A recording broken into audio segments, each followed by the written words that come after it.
Hello guys, welcome back to another Inspo. For today's video, here going to show you or discuss you how to fix SSL certificate issues in Shopify. So if you're interested, let's get started. So you might be wondering, how do you fix issues that you may be encountering here with your SSL certificate?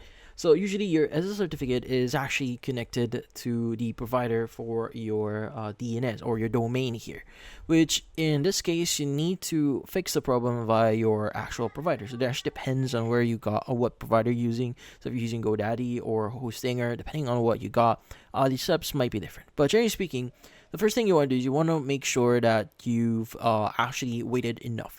Now, sometimes if, like, for example, you've gone to your settings and you went to your domains here, and you just recently added a domain here. So as you can see, I have multiple domains here. So you can select one of them. Now, if you just recently added the domain here, usually you need at least to wait at least like 24 to 48 hours in order for the changes to actually take effect.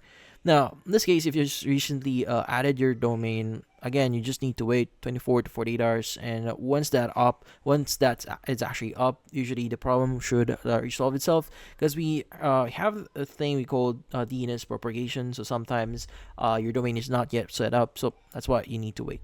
Now, if that's not the case and you're still having some problems with your SSL certificate here, one of the important things that you need to take in consideration here is you've actually added or used the correct details.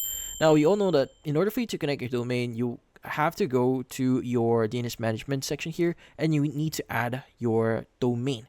Your records here. So that includes a CNAME and an A record here. Now, usually speaking, you need to make sure that the data you use here, as well as the name for it, actually matches what it is required here on Shopify. Now, if that's not the case, I would recommend you to reconnect it. So what you need to do is you want to go and just go to your domain here first, and you want to click on change domain type here, and you want to make sure that you use the option here that says direct domain current. Now, once you've done that, go and click on delete domain, and once you've deleted that, you just want to go and just reconnect it or connect it again. So you want to go ahead and go to your domains again, click on the connect existing, and just follow the answer scripts again to connect your domain. So most likely there's like a problem in the setup in the connection process, so that's why reconnecting actually solves a lot of issues.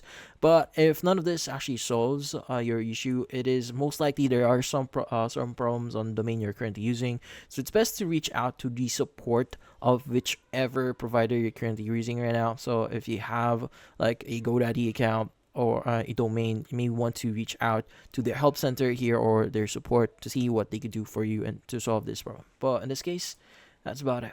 Hopefully this video was able to help you. Like and subscribe to NF Inspo. Thank you for watching.